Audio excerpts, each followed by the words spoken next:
Hello and welcome to episode 188 of the Arena Regulars podcast. I'm Zach. And I'm Jeff. And we're your source for drunken Magic the Gathering arena content. That's right. Just a couple of regular guys drinking some irregular beers and talking about Magic the Gathering, in particular, the online client, MTG Arena. That's right. And this week we're talking all about draft. It is our Tarkir Woo! Dragonstorm on draft episode, as if we're actually drinking it from the tap, the actual beer tap. Speaking of beer, Oh, each week we bring a beer, we drink it, we rate it on scale from bronze to mythic, just like the tiers in Arena. So with that, Jeff, what is on tap? okay. I think I said a couple weeks ago that we were closing out our Clifford Did you? stock. Yeah, you didn't say that. But No. yeah, well, we like to hold ourselves accountable here on the That's show. true. That's true. I was wrong. There was one more Clifford beer that I had purchased, and it's Teenage Head 50 Years of Rock and Roll, a light beer. Now, it was so long ago that I purchased these that I only have a vague memory of the interaction I had with the gentleman who sold these to me. But I'm pretty sure when I went in, they happened to have several light beers. So they had like their stock stuff, and then they had a bunch of special ones that are rotating essentially. And I think three out of the grand total were labeled as light beers. And I was like, I want to get at least one of these, but I don't necessarily want to get all of them. So because they're probably fairly similar. Yeah. So I asked the guy which one to get, and he said it had to be this one without Oh. any doubt. This was his favorite of the light beers they had on tap. And yeah, if it was more, it was closer to the date when I bought these, I'd remember the story about 50 years of rock and roll in Hamilton. But it's Teenage Head. So, So, a Teenage Head. What is this? This sounds kind of nasty as far as like the title I know goes. it doesn't look like it would be a light beer. I think that was part of it too. It's like it has, a rock and roll guitar on it. Like It's true. almost looks like something AC/DC would play, and then it's just like light beer. I'm like, I oh, like beer. okay. But I I like was kind of beer. expecting this to be like some 8% IPA, just looking at the I definitely thought design. that. I just think the actual name Teenage Head sounds it kind of alludes to just some stuff. Yeah. It's just a very interesting name, I would say. But I guess it also I could see talk I about. see what you're saying now. Yeah. And, yeah. It could also talk It about just like was the. not a part of my experience at all, so my brain didn't really Gotcha, go there. gotcha, But, gotcha. yeah. I've just been looking at this in my fridge, being like, what is up with that? I'm trying to figure out like what is Teenage Head? What does that mean? Yeah. I think we kind of know what it means, but maybe it just means that the head of the beer will be a little bit shorter because it's so light. Does that make sense? I don't think so, but let's. I think it's light because, teenagers shouldn't be drinking strong beers. So Yeah, there we go. Yeah, and that's why. And then okay, it'll bring you it'll go back straight to the. their head. Yeah. There you go. That's what it is for sure. That's what we were all thinking, right? Yeah. Obviously, that's what we were all thinking. Nobody was thinking anything else. That's the only thing it could possibly be. Sweet. Well, this is great. I do like drinking light beers. As we've said, we've gone away from being the super big, robust ones to be like, I want to be able to enjoy more beers without like ruining the next day. And as I'm in my 30s now, it's easier to get my day ruined. Let's just say I that. was going to say another way of saying this, Zach, is that we've gotten old. And Well, I tried to avoid that part. Anyway, Jeff, let's crack this open and let's start talking Yeah. about some magic. let's do it. All right. With that, we have some magic news. Cool stuff this weekend on Arena. The Arena Direct event is coming back April 18th to the 20th. The format is, of course, sealed Tarkir Dragonstorm, and if you get your 6 wins, you could win a whole box of collector boosters, which is pretty exciting. These ones, I will say, the Aether Drift ones, I wasn't super excited for the collector booster box. But the special guests in the collector booster boxes for Tarkir Dragonstorm are like it's like a dragon scale foiling fetch lands. So if you pull any of those are pretty cool. And so I'm actually more interested in the collector booster box this time. So just keep that in mind. There could be some cool stuff. I was gonna say like I can't draft it, so I'm not that interested in the prize. So maybe I won't play. But I think there's some value in there. There's fetch also lands. like Forgot about serialized Mox Jasper. That's a thing that's in this one as well. So some pretty cool stuff. Anyway, I won't be able to play it anyways, but now I feel bad about it. well, sorry. I guess it is Easter weekend, right? If you don't want to play in the limited event, there is also a standard metagame challenge this weekend. So you could play standard instead. I like when they do these dual tournament things where it's like, hey, there's a big weekend. You can either do this or this. Go for it. I think that's great. Yeah, it's just like it's nice to give everyone something It's nice. at least. Yeah. You And could win, whatever it is, 30 packs yeah. in IRL or in In client. Yeah, it's true. It's true. MTGA.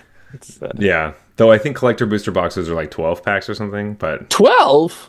Wow. Now I Yeah. don't feel bad about not being able to play anymore. collector booster packs are they're just their whole other thing.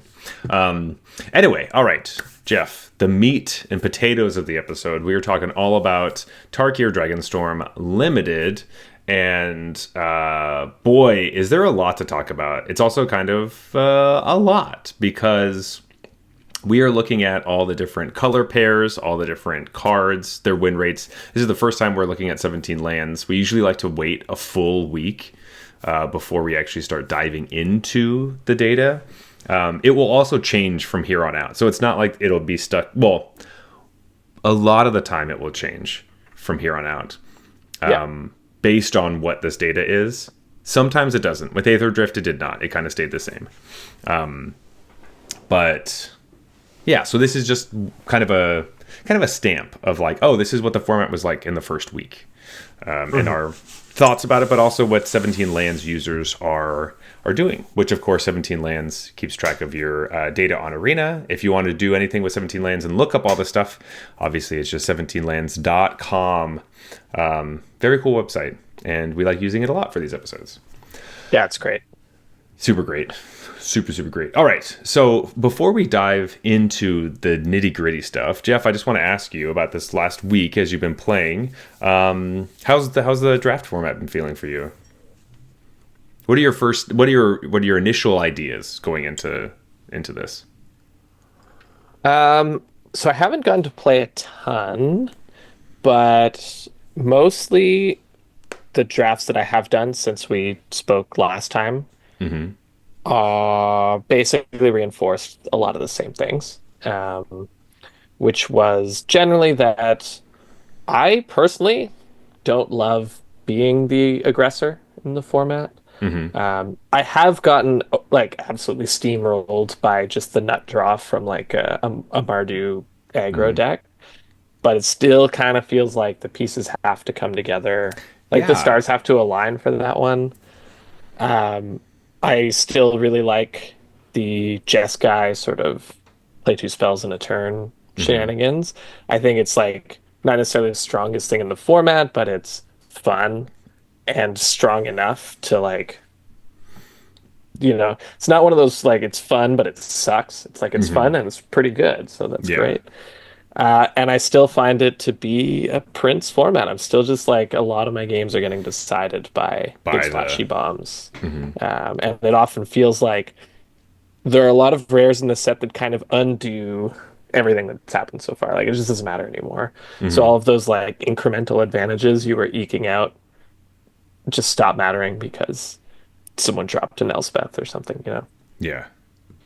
So basically the same. It's just I've reinforced those thoughts, but mini spoiler, the data doesn't necessarily agree with my thoughts. So Yeah, it does not. I'm kind of in the same boat as you, though. Like, I played a good amount this last week, and did play a lot of Mardu. Actually, yesterday I had done a couple sealed events, just getting prepared for doing some sealed stuff, possibly in the future. And both of my pools looked very Mardu heavy. And I did everything I could to try not to play Mardu. And I was like, I guess I kind of have to. And they were just horrible train wrecks. Like, it was yeah. so awful. And I think in sealed, it also has a different vibe to it as well, just because we're going to get into this a little bit later, but I think there's a specific way I think you have to build some of these Mardu decks, and you can't just look at them and say, yeah, it's Mardu, that means it's going to do well or something. Or I'm playing Mardu, that means I'm the aggressor. There's a lot of cards in those builds that are not pushing you towards being as aggressive as you want to be, I guess. Yeah. And that's some of the rares too, so it can be kind of a confusing sea of stuff as you're trying to navigate this whole thing. And so at the moment, I've been feeling pretty lost. So I was pretty excited for this episode, just to be able to finally look at the data and probably redirect my thoughts about, like, oh, I thought this card was really good, or I thought I was always pushing towards this type of archetype, or I thought these worked really well, and kind of looking at some of these things and being like, you know what, I think I need a full refresh. I think that's what I need right now. And I think that's worth touching on because you mentioned it earlier that like we usually try not to look at these results before right now Right or now. in preparation for the Mm-hmm. show. And the reason is that like if you form your own opinion first or lack thereof, like you just find yourself stumbling around lost, when you see the answer, you're more likely to appreciate it and like understand where it's coming from. Whereas if Mm-hmm. you look up the answer ahead of time, you're just like Mardu's good, you just start taking Mardu cards, Yeah. right? And you're just like, I just take all the Mardu cards. And then you don't know why you're losing if you are Yeah, and losing. Yeah. you're not building the right Mardu deck. If you try to build Mardu, it's not working, and then you see that it's the strongest deck in the format.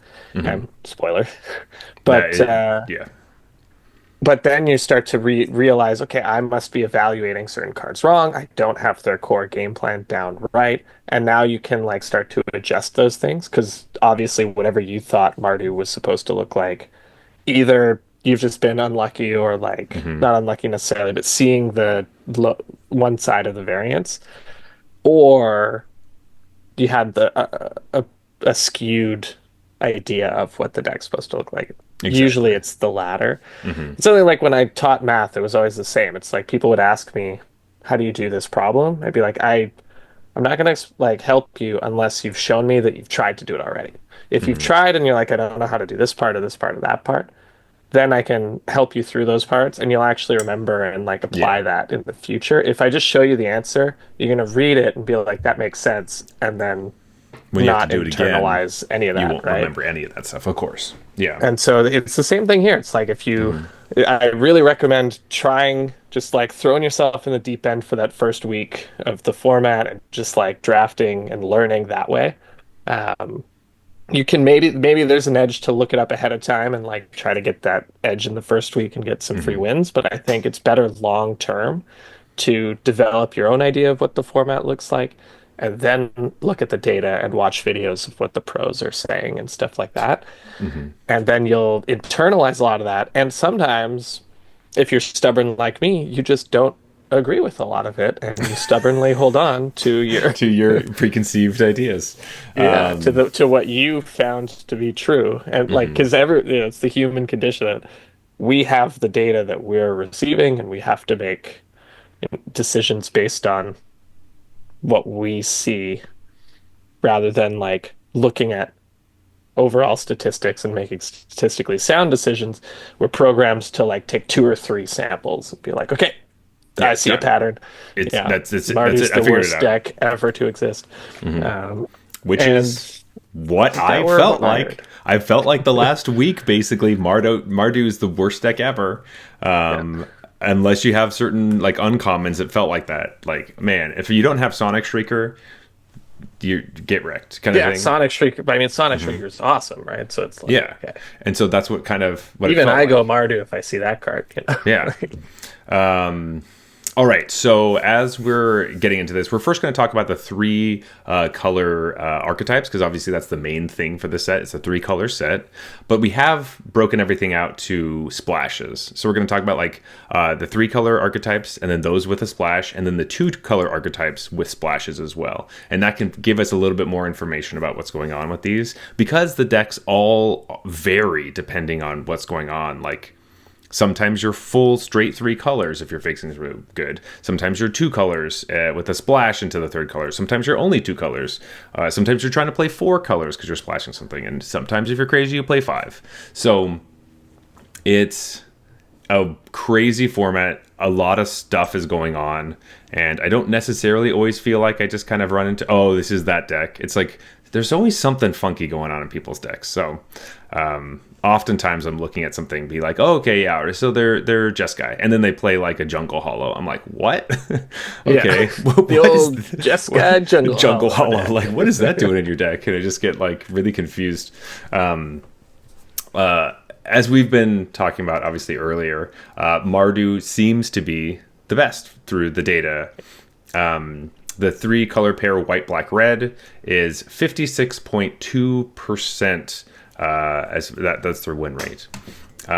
It's not like a huge jump from the next couple ones right below it, but as we get to the 2-color pairs and stuff, it's a huge gap, and that's kind of why it's been sticking into our brains, because you wouldn't think a 3-color aggressive deck would really, I don't know, work. So Yeah. you don't want to spend your early turns fixing, right? That doesn't tend to be what you want to do. I mean, I guess we can just talk about that right now.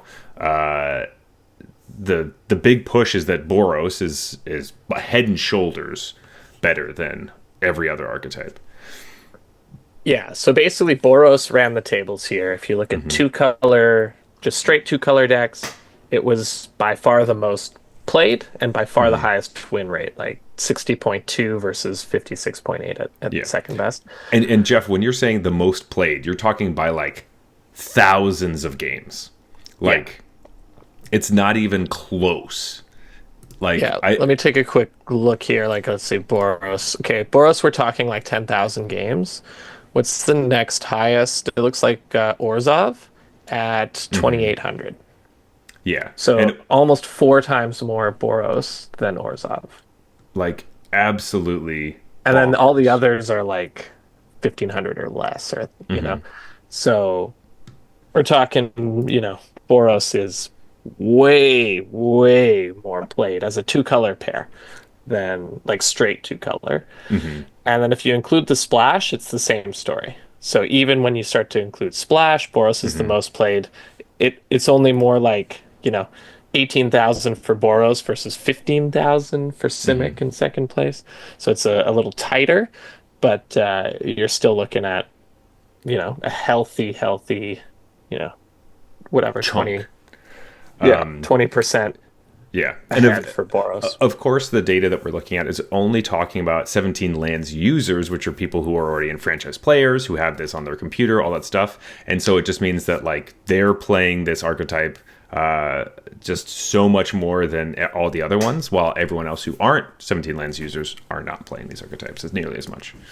Yeah, and they're winning with it. It's the highest win rate as well. Yeah.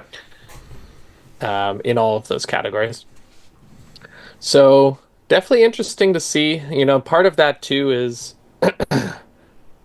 early format. There's always like good players drafting aggro, beating up on bad players dirtling. There's always a bit of that going on. Yeah, we've talked about this for years. Like, this is usually what we want to do first, is play Boros. But oftentimes, at least by this point, it's kind of weaning off. Or in Aether Drift's point, it just never started. It just never happened in Aether Drift. Yeah. Boros was so bad. But, but it's just, I don't know if it's just because this time I didn't think it was going to be good, and you did. that Yeah, like I thought it was going to be good going in. I didn't mhm. think it was good after playing. I was like, I was wrong. And now I'm here like, oh, wait, maybe I was right. I don't know. Yeah. What? And I was like, Because I don't think my it's good. experience says one thing and the data says another. I know, it's just so bizarre. It's so bizarre. And one thing I want to call out that is so infuriating, and I didn't want to get into cards this quickly, but Jeff, do you know what the number one like winningest white common is right now? Yeah, it should be Salt Road Pack Beast. It is not Salt Road Pack Beast. Salt Road Pack Beast is the second winningest common. The first winningest common by a game in hand win rate is Mardu Devotee, the one drop that surveils two and fixes your mana. Nice. It's 58%. This is like a B minus level card that's performing at right now. In my set review, I gave this a D. I hated this card. I thought this card was going to be horrendous. Okay, but think about what you said earlier, right? Where you were like, how does a three color aggro deck work? You don't want to spend the early turns fixing. And This this is is the the card. answer. Yeah. This is a one drop that gets to attack and then later is fixing and it didn't sort of waste your early turns Yeah. kind of So thing. you don't have to play a tap land on turn one. You play Mardu Devotee. You play Boros. You get Splash Black because you have this card. You also get to look for your lands or whatever you need off your Surveil or your Scry. Sorry, that's Scries. But this good? I don't know. I feel like every time I have it, it feels like it's just kind of helpful, but not like it just doesn't brawl. It doesn't brawl at all. So I don't I've know. hated it personally. I played a deck that had two or three of these, I think, and I was like, this card blows. Yeah. Um, That's before I right. knew that it was the best white But color. like, so I don't This might be the obvious. one I'm stubborn on, but maybe it's because I also build like try to build good mana bases. I almost said like, oh, I Mhm. built great mana bases. Like, well, not every time, but I try. And so maybe I was also putting in like tap lands and stuff. And the idea really And is, fuck don't that. I Just guess? play like mountains and island and plains and this guy, and Yeah, that's it. because it like it as it's performing in the like straight three color Mardu decks. Mardu Devotee is like a B plus level, 58.8% in those three color decks. But if you yeah, but if you go into like a regular like a Boros deck, you're just playing white red. It drops down below Salt Road Pack Beast that gets bumped up, and so Yeah, it's that just makes total sense. obviously you want to have it in the three color one a bunch more, but the fact that it's just pushing it up its win rate so much so that it's bumping it above these other cards is just crazy to me. I don't know. I thought Salt Road Pack Beast for sure was going to be like the one, like absolutely. I assumed you were right when I saw that Boros and Mardu are at the top of the format. I was like, well, it must mean that Salt Road Back Beast is good. Um, I mean, it is. It is still good. I'm kind of salty that my Salt Road Beast isn't just the definitive number one best white and common. not only that, the card that is something you ranked incredibly low. Yeah, I So, thought it was just absolute like a garbage. split victory. Oh god, I have to play this card. I guess Yeah. not. Damn it. This is going to be the classic card that like I'm just not willing to take as high as other people are. Yeah, And absolutely. I'm never gonna draft. This is just like I am not taking Mardu Devotee first pick. I'm just never gonna do No. that. And you know what's Like, crazy? The other thing I want to say about Mardu before we start getting into the other color pairs or combinations is that it has been wide open for me recently. mm, And I've been purposely pushing away from it because it felt like it was the worst. So I was like, obviously everyone knows that this is the worst archetype. All these cards are getting passed my way, and I don't want to take any of them because I'm going to try to do something else. And then I force myself into a different color combination, do even worse, go back and make a mediocre Mardu deck and then lose again. So I'm just like, frustrated that like I thought I knew what was going on, and then it's like Okay, actually, no. The deck that is wide open, I'm supposed to be taking. I didn't think that at all. It's just the most bizarre thing to me, where like I'm seeing all these cards that seem like they're good in Mardu, and maybe I was like thinking about some of the wrong ones. I don't know.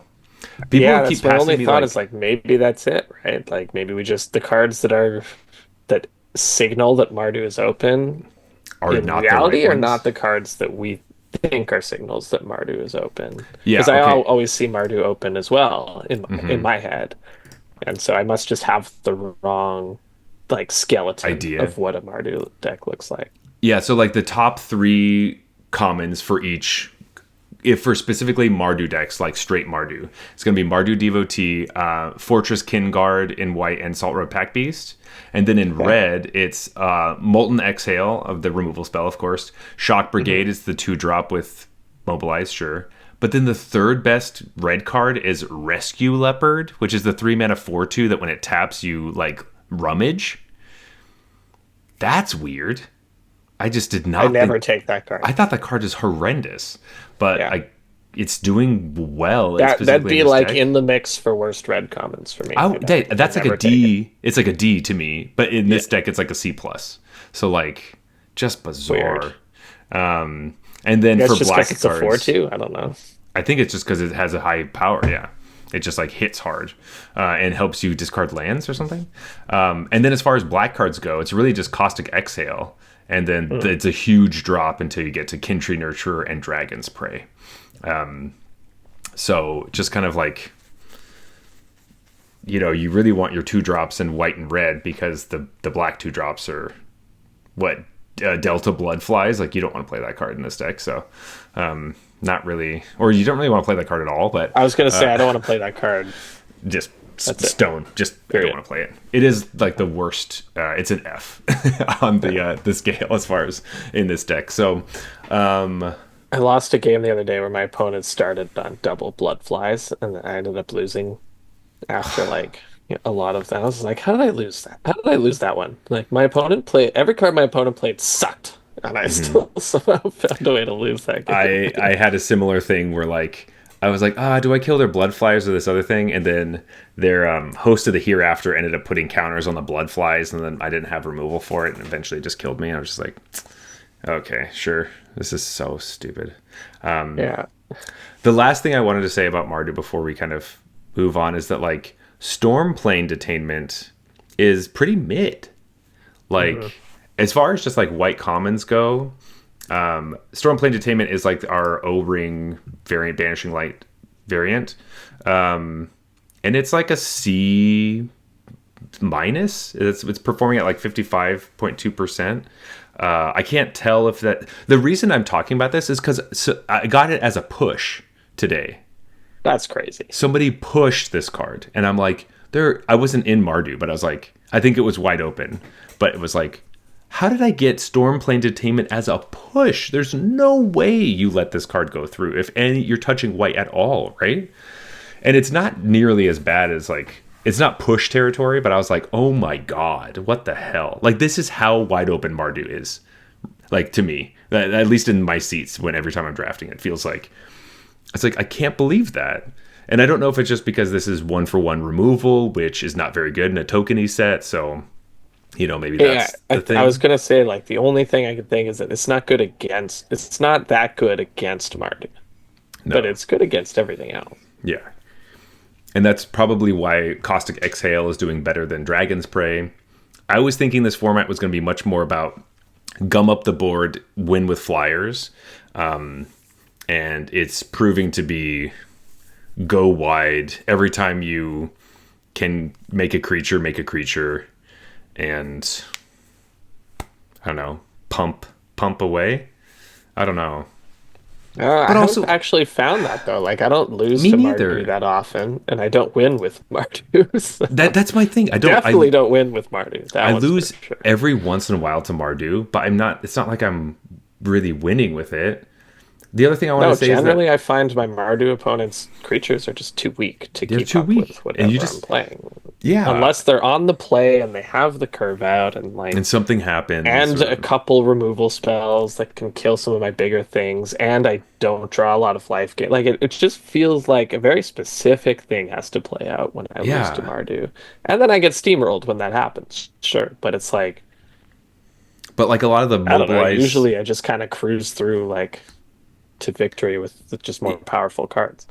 I think most of the time when I lose to Mardu, it's because they have like the Storm Shock Trooper guy and the Venerated Hmm. Storm Singer that like ping you when people come into the battlefield, when creatures Right. enter or die. Like that's how I Right. end up losing the game in the But end. even then, But it's because I like don't draw any removal or mhm, life gain kind of thing. It's just like, well, yeah. I always have lots of ads. So Or it's like I have removal, but I have to kill their dragon, and I have to kill this, and then I eventually have to get to the 1/3 reach creature that pings me every time, and I like can't always prioritize it because a Sonic Shrieker is on the battlefield. I'm like, okay, well I have to kill this Sonic Shrieker, so right. okay, I guess I'll use my removal on that, and then this thing goes. I'll have to find a way Yeah, to kill that's that what later. happens when you lose, right? Yeah, that's Just- that's kind of the situation. But I find it's just way more common that I just like take that thing off the table and then have Hmm. nothing to worry about. Yeah, Like their other medium big stuff, I just block it or try to fight it in combat. And I take off the things that have give them reach. yeah. And Yeah, I guess maybe that's it. Like the best Mardu card as far as like all the rares, as far as performing goes, is all the way to like Inevitable Defeat is like the best one. Besides like Elspeth and like Sage of Skies, which Sage of Skies is really like a Jeskai card. But as far as like actual Mardu colors, it's just yeah, a removal spell. And then after that, it goes to like Windcrag Siege, which I don't think is very good, and then Zurgo. But then at the bottom, like there's some other stuff in the middle, Mardu, Siege Breaker, and like Nerev. But I would definitely was thinking that Baron Step Siege was a good rare, and it's yeah, like it's a D. It's like performing at 52.2%. I don't know if this is because is Abzan decks are using it. That's probably what it is actually because Abzan is doing quite poorly. yeah. Anyway, Okay, I let's think I'm just getting too. I'm doing the Charlie thing. You know, in yeah, It's yeah. Always Sunny in Philadelphia, when he's like Classic trying to meme. figure out the mail room thing, um, whatever that name Yeah. was. But I'm just trying to figure out why is this happening? What is going on? Sorry, I'll try to step back a little bit. I'll step back a little bit. No, no, Um, but to go on that thread, pun intended, just a little longer. okay. Let's just read the order, and then Okay. afterwards, we could tell people how we would have ordered them before looking Sure. at the Okay. results. And I could go first because I know what my order would have been. But Okay.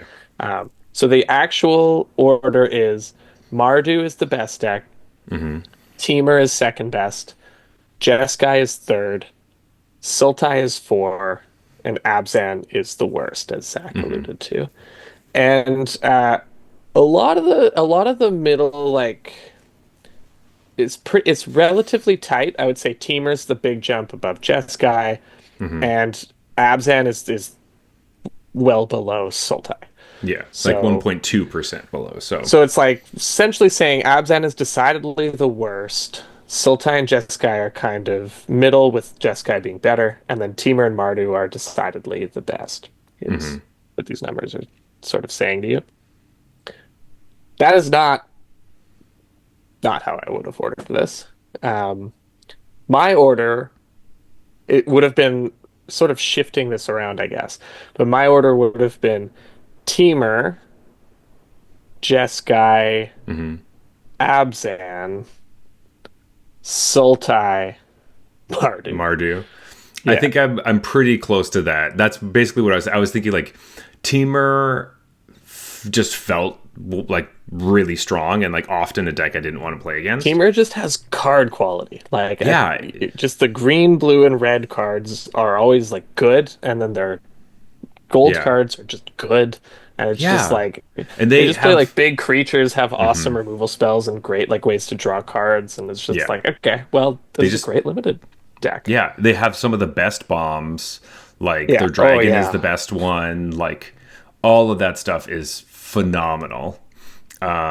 And and they just constantly If they beat you had down with just Elspeth, they'd be yeah, exactly. unmatchable. But they can have Ugin, so that is also a scary thing they have to deal with. And then Jeskai gets Elspeth, it gets Sage of the Skies, it gets like the Jeskai Ultimatum. Sorry, not the Ultimatum. The Jeskai, what the hell is that called? The one that's better than the Ultimatum. Yeah. Revelation, Jeskai Revelation. I know it's a mythic, but like if you open that card, that's a card that makes you play Jeskai. Like that card's phenomenal. Forcing it if I open that card because I want to Absolutely. play that in draft. Yeah. Yeah, it's so good. Yeah. Oh god. I don't know. Shiko is really good. The dragon, like, oh, there's a lot of great stuff. And that's one thing I want to say about this whole format in general is that like knowing when to get into what color pair is kind of difficult. Like oftentimes you'll open a rare that looks like a bomb because you're like, oh, sick, it's like a 3-color rare. Let's go into this thing. And this is something what I was talking about last week, where it's like if you open like Felothar, whatever, the Abzani dude, that's not a reason to play Abzan. It's a not a good card. If it comes around, you can pick it up, but don't pick it, pack one, pick one, and go into it. You need cards like Ureni or like most of the dragons besides Nerev. I think Nerev's not actually that exciting, the Bardu one. Funny enough, that card goes around because it is just kind of like a hard to cast 4 or 5 that usually doesn't do that much. But a lot of the other ones like are just way better. Yeah. They like get you cards or they do something when they enter the battlefield. And Nerev is just kind of, it's a big 4 or 5, but just doesn't. And it's an interesting design. I've never liked Nerev. I've played it so many times, and I hate it now. I just think it just doesn't even read well to me. The first time I read it, I was like, that seems fine, but well, the first time I read it, I was like, oh, sick. Everything deals double damage, and then I had to read it again. I was like, oh, only creatures that just entered. Oh, that sucks. Yeah. So it's like, yeah, Nerev is good if you also have a way to pump all your, like you have war effort or something that makes your creatures deal more damage that enter that turn, like the mobilized creatures. Right. So, whatever. Anyway, but knowing which, like going through all the rares and just being like, this is worth going into these colors, this isn't, is kind of helpful because it is difficult when you open something like Lotus Light Dancers or some of the Sultai ones that are like, oh, this looks pretty cool. And then it's fairly mid, in fact, when you're looking at it later. Yeah. You're like, oh, okay. Maybe this wasn't the card I was supposed to go into that deck for. Songcrafter Mage is perfect. We talked about that one. As far as draft, this is much more of a constructive card, Not a draft card, yeah. Not a draft card. And just knowing that kind of stuff. Today, oh my god, I forgot about this. I saw New Way Forward, the Jeskai, like, new Deflecting Palm, 5-mana Deflecting Palm thing. Okay. I saw this card 3 times back to back to back in packs. It was like, first pack, got it. Next pack, saw it again. Next pack, saw it again. And I was like, you have got to be kidding me. But so the, jury's out on that one. We know, don't take that card early. It's not even that great if you have it, but... The thing is, like, in Jeskai, I'm not looking for 5-mana stuff, I'm looking for, like, 7 mana, win the game. To cast 2 spells in the same turn. Yeah, either it's got to be huge, or it's got to be something else. Kind of like a smaller spell. One thing, this isn't necessarily talking about all that stuff, but one thing about Jeskai that's really awesome is, I don't know why I never noticed this, but if you play Narset's Rebuke, the 5-mana deal 5 at instant speed, and then you get I was going to say Narset mana, Jeskai mana back. You also get to play the blue draw spell, Refocus, or what's it called? The 5-mana one that costs less if you cast another spell, Focus the Mind. You can use that mana to cast Focus the Mind, and you can do all that at instant speed. That's nice. You go to attack or something. This happened to me today. Somebody hit me with it and then drew a bunch of cards, and that was the turn that I lost the game, basically, where I was like, it's going to take me 5 turns to lose, but that was the play that did it. Yeah. Like a build your own electrolyze. Yeah, it's a really nice 5 mana, but you do a lot of stuff, and you get to trigger all your like core mountain stalwarts and everything on your opponent's turn. And refill your hand, and Although generally I'm not excited about the draw spell without I'm not either. that like 1-2 punch. That's obviously nice. But like, oh, I feel like there's so many games where you just have that draw spell and you're like, I wish I had something Didn't else. Yeah, I mean, like I haven't played it all that much, but my opponents played against me, and I'm like, I wish they didn't have that card. Yeah, it's nice I when wish, it works. That's yeah. like a game-winning play a lot of the time to kill something and draw a bunch of cards. Oh, not even just like literally just like double spelling with focus the mind. I'm just like, Oh, okay, yeah, yeah. I'm just annoyed because I do feel like, or at least that was my main focus, was card advantage is like king in this format, and I always lose because I don't have enough cards.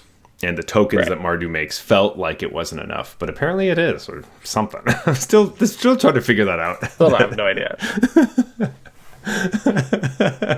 But no, sorry, you were talking about how you would rank all the stuff. I think I'm almost exactly the same, like Temur, Jeskai, Abzan, Sultai, Mardu.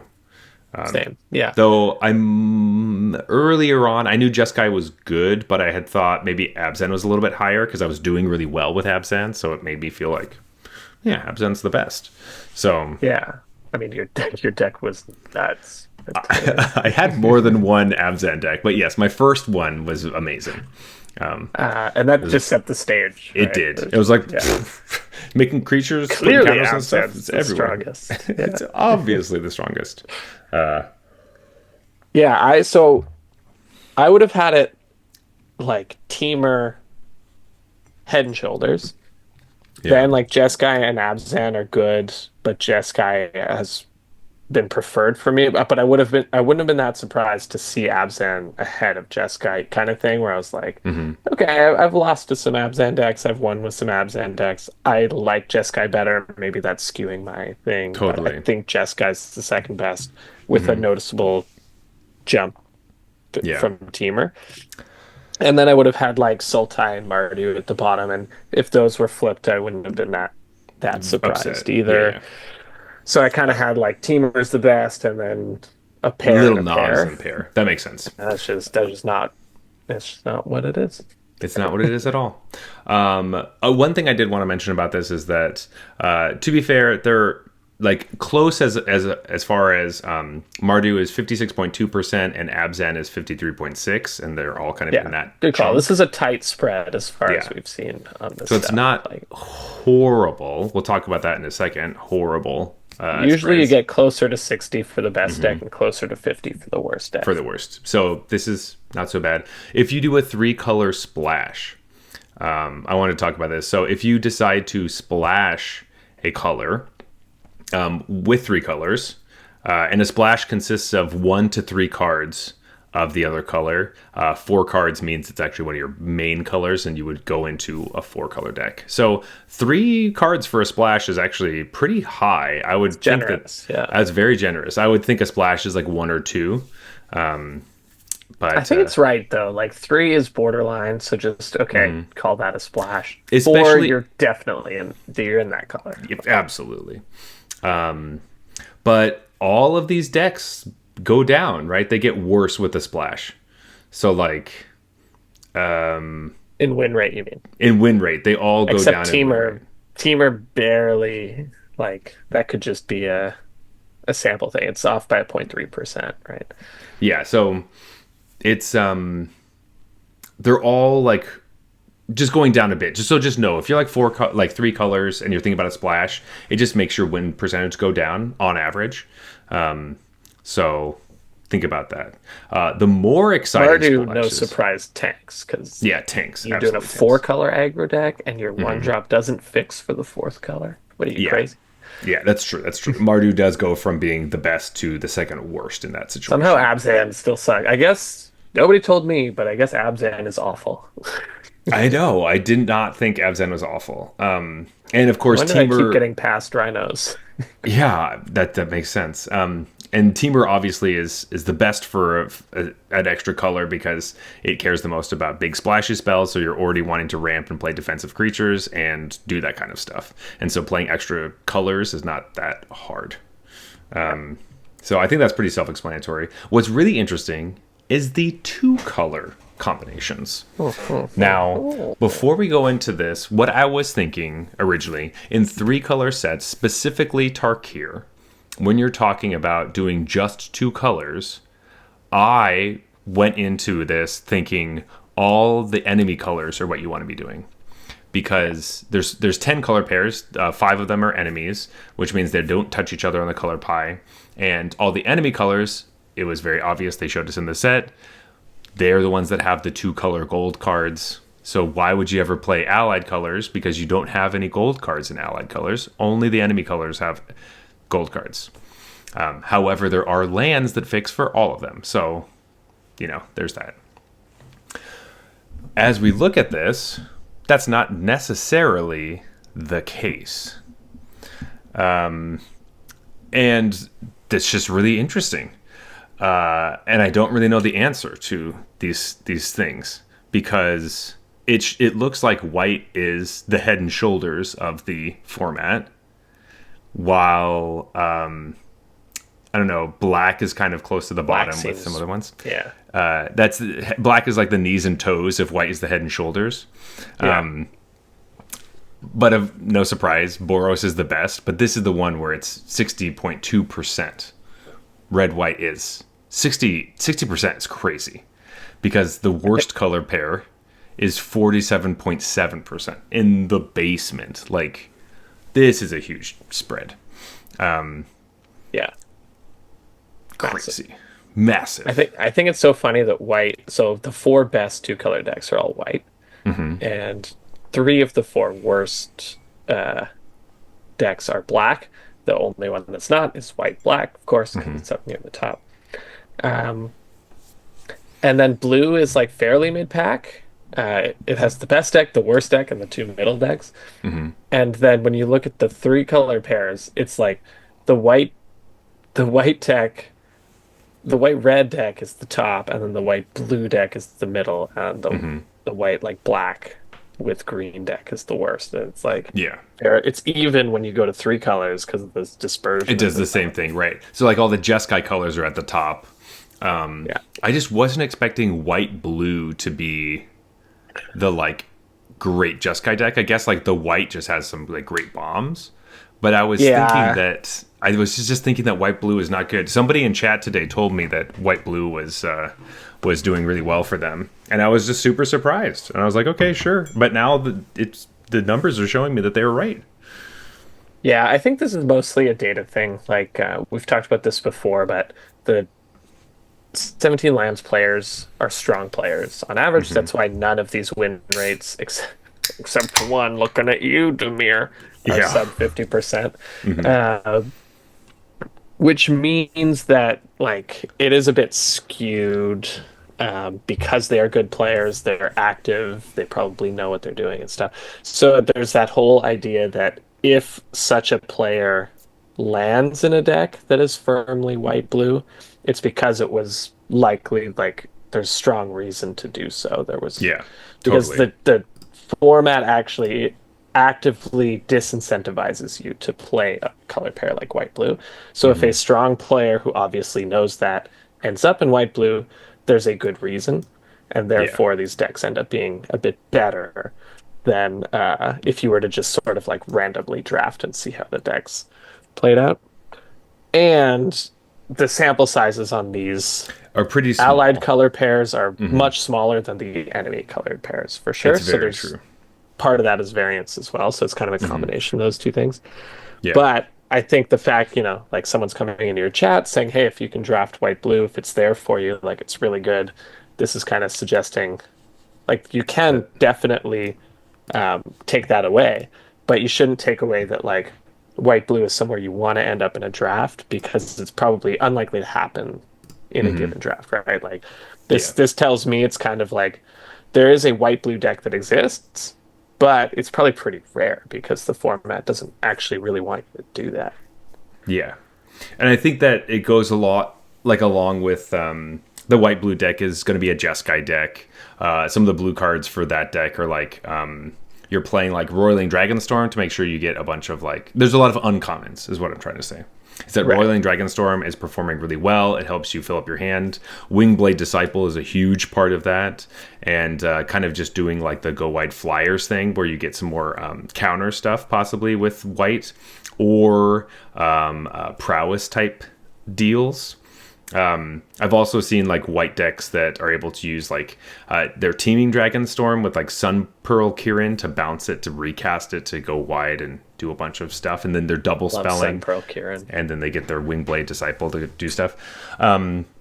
Those are all kind of like scary decks. Those are ones like the sneaky good ones that I'm just like, they still have 5 cards in their hand and they just keep doing shit. I lost to 2 Sun Pearl Kirins today thinking I would be fine, and then they just kept looping their teaming Dragonstorm. I'm like, what am I supposed to do with this thing?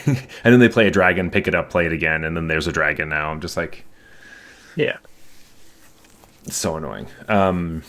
Actually, that game I lost to those two. What are they? Beetles or something? The like terrible black flying beetle or whatever. Oh, it is. yeah, blood flies. Yeah, the Bloodfly. When I lost to two of those, I was on the play and I had a really like a pretty good deck, but a very aggressive draw with like 2 draw, 3 draw, 4 draw, 5 drop. And I was thinking for a long time. I was like, okay, let's put the pressure on. And so I just ran out the Kieran, and Oh, and then they played a 1/2. Yeah. then Oh. they played the Beetle. And for some reason, I just wasn't. I was like not thinking that it just has flash. Let me see what they do and play it on their end step. I was like, okay, we just play our 2 drop and like Yeah. go. And then they played the Beetle, and I was like, fuck me. Like, of course. Yeah. Like, great. Wah, wah. And then they played a second Beetle, and I was like, This is so so now annoying. they can attack with the first Beetle. Hmm. And I can't like I'm not gonna block, and then I can't attack with my Yours, because then they're dealing. superior creature because they have a second Beetle or Bloodfly. Yeah. It's like, God damn it. And also, like, maybe they won't even want to, if you do attack, like, they might not even want to trade if they have a creature with a counter, because now they're hitting you for 4. So you Yeah. have to try to block with your stupid Kieran. That's annoying. I do hate it when random cards like that just, like, pop up and, like, destroy you. Yeah. Oh, it's nice when it happens on your side. You're like, It's man, true. my deck It's- sucks. I have these stupid blood flies, but boy, do they look good here. Yeah, that is true. But it a also lot of gets Tempest confusing. Hogs. It gets. Oh. Don't ever bring up Tempest Hog. I think I'm going to bring it up every episode for the duration of Tarkir Dragonstorm. I feel like you will. I feel like you will. So one thing I did want to say as we're like talking about white color pairs and all this stuff is that in the actual deck color data things, mono white with a splash, so mono white with 1, 2, or 3 cards of another color. It's a small sample size. It's only like 99 games, but the win Yeah. percentage is 70.7%. Yeah. I just wanted to bring that up because I haven't really seen mono white aggro decks, but if you're playing a monocolor deck, white's the way to go, it looks like. Yeah. Obviously, you're going to have to get the nuts, right? You're not going to play monocolored in a 3-color set if it's not open. You need like a strong reason to be monocolored. Like Yeah. white was just wide open. Like, I wonder how many of these games had Elspeth, and they're just like, I'm forcing white. And then at a certain point, they're like, Double I guess I'm just Elspeth. mono white. Yeah. And maybe splashing a couple cards. But Yeah, that's how it happens, right? Like I think this is the kind of thing that happens to me like once a format, where you just start taking some white cards or whatever. White happens to be the best color in the set, and then white just keeps flowing, and you never have a reason to To go go into anywhere that else. second color or whatever.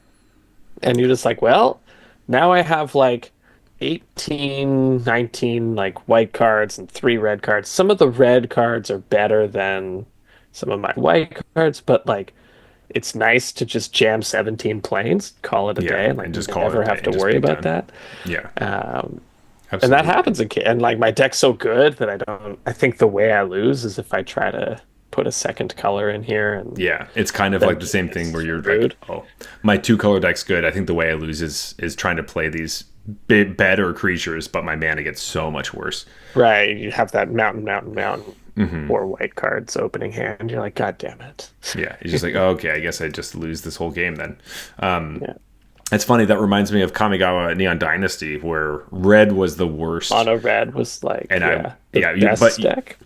well, it was like red was the worst color paired with other things. But if it was wide open and you only played red and you only took 1 drops and 2 drops, you could make a great deck and win. Right. There was a mono red deck that existed, but that was a little different because there it's like no one else wants the red cards, so you could Yeah, actually you could hopefully get that. Here yeah. it's like it's just the pipe dream that nobody else is drafting white for some reason at Yeah. your table.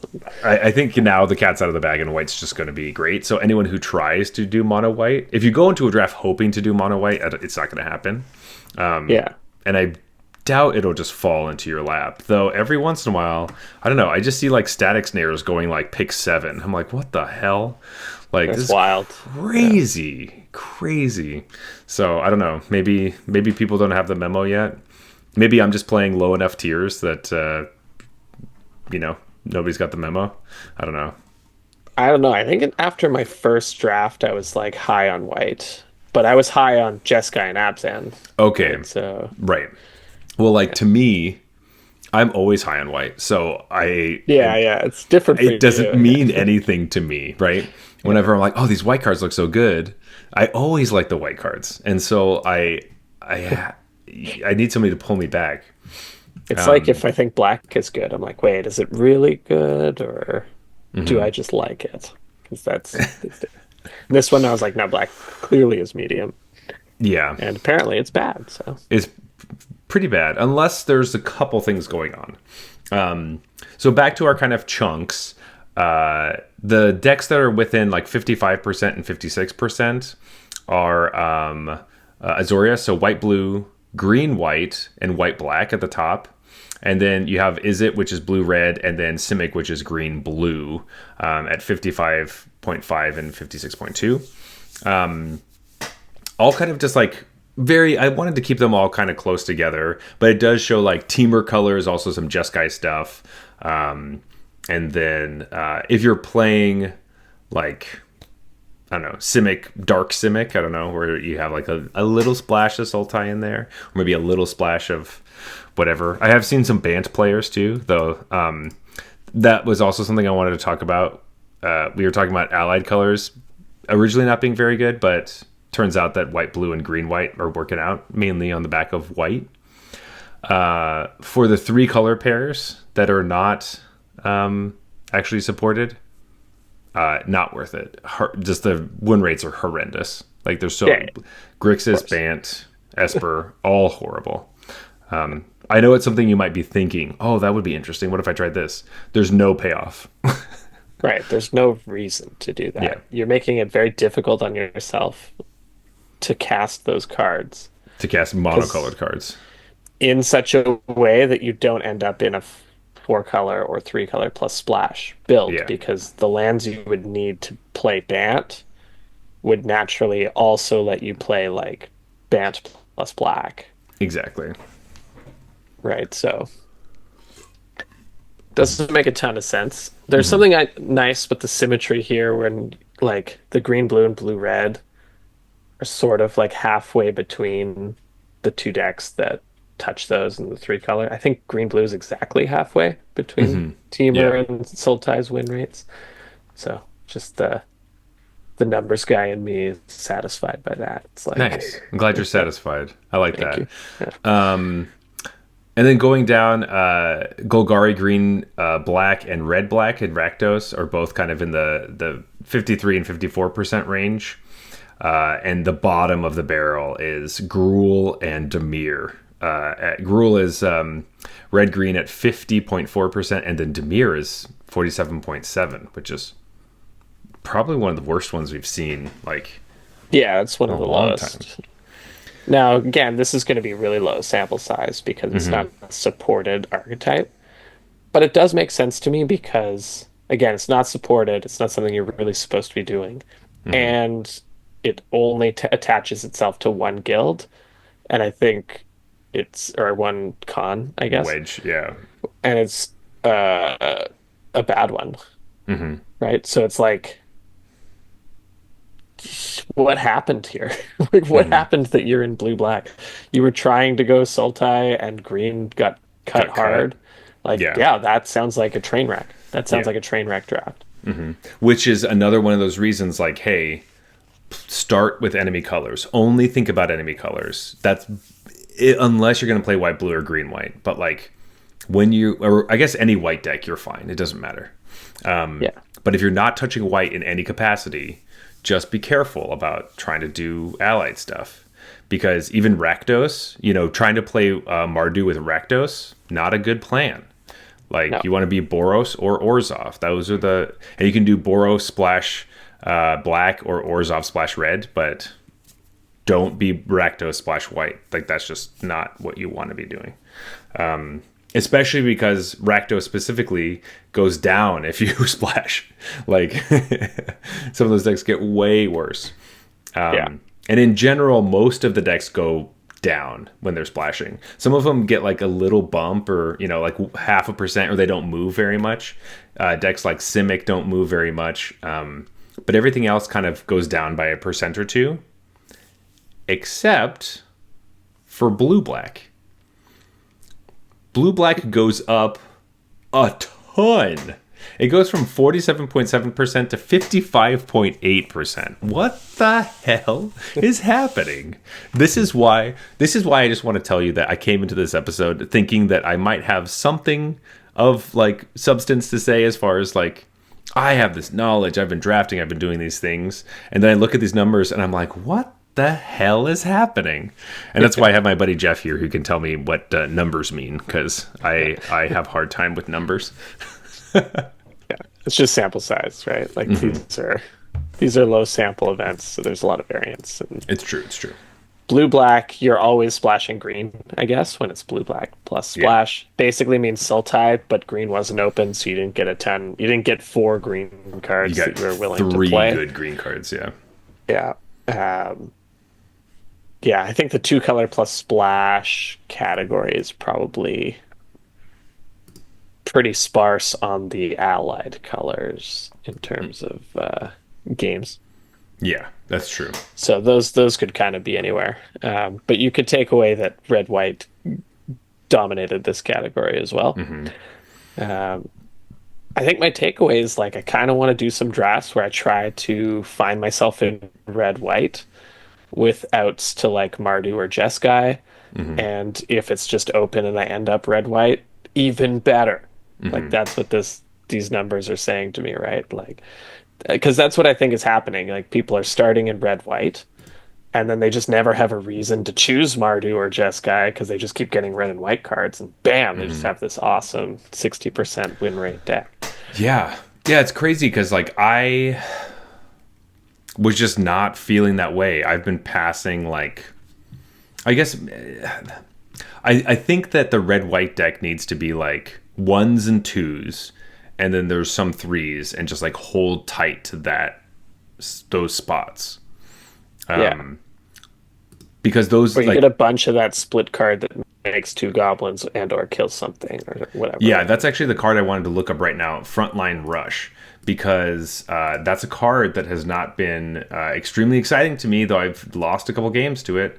And it's at like a C plus range. It's like 57%. So that's behind like Kishla Skimmer. That's behind River Wheel Sweep. That's behind like Sonic Shrieker and like Glacial Dragon Hunt. So but it is above Quarry Mountain Stalwart, which I think is one of the best Boros I cards. love that card. Only by like 0.5%, or like a not 0.5%. Sorry, 0.1%. So not really above it at all. But Oh, okay, so the same. yeah, they're basically the same. But I way prefer a Quarry Mountain Stalwart over Frontline Rush every day of the week. If I open that, pack one, pick one, or just pack, I'm in Boros, Stalwart all day. Yeah. Anyway, It's a weird one. It's definitely a weird. Everything's just a weird thing. I'm excited to play more of this draft set. Actually, like that's kind of what my takeaway is now that I have this like new lease on life where everything I thought is kind of skewed and different, and I Right. want It's to going to be make you approach the draft in different ways, right? totally. Like if you There's see a late, Mardu one drop, you're like, oh yeah, shit, Mardu's okay, open. yeah, Mardu devotee, like, oh, let's do it. I will say that 2 weeks ago we did our pack zero pick one challenge. Me and Jeff are fairly neck and neck as far as that goes because most of our picks are exactly the same. We have a lot of similar picks. Yeah. However, there's one specific one which is going to be my downfall, which is Jeff picked a Boros card and I picked an Orzhov card. And your Boros card is performing extremely well. And No my, shocker there. yeah. And my Orzhov card is performing really badly. It's like a D plus range. Marshal of the Lost is not doing well. And I think it also is equating to a few of my losses as well, because when I see this card passed, I'm like, I'm going to bring its win rate up. I take this card and make it a little bit better, maybe. Abzan's open. Hey. And it's not working out. I wonder if it is just the Abzan thing, but it does. I mean, when my opponents play it when they're playing Mardu, I do kill it because it is strong. Yeah, it's but good in Mardu, but I think like the knock against it is that the Mardu deck is really Boros. it is really Boros. And And this, so there's a high bar for the black cards that make their way into the deck. it's true. And like, would I rather play this or Sonic Shrieker? Sonic Shrieker all day, right? There's no Sonic question. Shrieker is the best. Is the card? It's just the best. It's the best. It's just the best. I don't have anything else to say about it besides it's the best. It's as far as like uncommons go, multicolored uncommons. Sonic Shrieker is that's where you want to be. Yeah. God, it's so good. God, I love Sonic Shrieker to the point where I attack with it, and I really want to just like Sun Pearl Kieran, pick it back up, play it again, shoot him in the face, make him discard, gain Of some life. course. Yeah, get them. Get them. So fun. It's called living the dream, Zach. it's, Living the uh, Mardu dream. I know, but then I don't get to attack with it that turn, so I'm like, is it worth it to get the card? I don't know. I'd probably rather just It attack. might be true that every loss that I've had to Mardu involves Sonic Shrieker. That might actually be true. It's so good. That is a card Like that you can didn't take back necessarily it didn't necessarily kill me or whatever, Mm-hmm. but I had to use her like you were saying earlier, I had to use removal spell on that and not on the dorky 1/3 and then or something else. you know. Yeah. So I think that's actually be true. It's a low sample size for sure, but Yeah, I'm it be pretty sure true. like It when be I true. lose to Mardu, it's because it's involved the dragon in some capacity. Yeah. So things to think about. As we kind of like go into this, what are some tips we might have for either how to play Mardu better, or like if you're having failing like us, it feels like, where we were thinking it was terrible, or what are cards that or archetypes we would say push towards these ones, or these cards might be really important in those types of decks so that you can combat the Mardu onslaught that is like coming at you. Yeah, I mean, I was gonna say it's like I think I need advice on how to play Mardu, but I think some takeaways once you know that Mardu's the best deck statistically, you can start to rethink or reshape your thinking around certain things. I think probably like I'm less. I want to word this carefully. I'm probably less disgusted by Twin Bolt now. Um, that doesn't mean I think it's good, Yes. but like currently I've been at never, Never. absolutely not, never in a million years. Won't even like if this is best of three, I wouldn't even take it for the sideboard kind of thing. Yeah. Maybe I'm in a world where my opponents are trying to go wide and flood the board. I'm more interested in that card. And Yeah. so I'll look out for that. Maybe you could pick it up really late. Hmm. And I You, still suspect it's not great, but mhm. like it could come up big in some of these matchups. Lifelink creatures or any ways Hmm. to incidentally gain life on something you're interested in, but lifelink in particular because a creature with lifelink is so valuable against Mardu because they often attack and are forced to create chump attackers that Hmm. you then like maybe you don't want to actually lose your lifelinker in combat against their good creature, but they give you the opportunity to just do it for free. Do it for free. I like that one a lot. That's great. I wanted to piggyback on the twin bolt thing. Is that as far as like board wipe things, we don't have like Aether Drift had like Fuel the Flames, which is a red card that deals 2 damage to everything. The Mhm. only thing we have in this format is Whale of War, which is a black card that gives -1/-1 to everything at instant Yeah. speed.